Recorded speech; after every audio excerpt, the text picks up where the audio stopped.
ఆమె తన ఆయువు పట్టు. ఏకమైంది దాంపత్యము 7 అడుగులు వేస్తూ.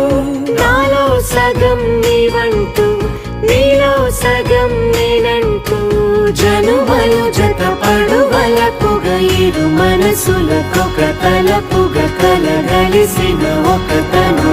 శతమానం భవతి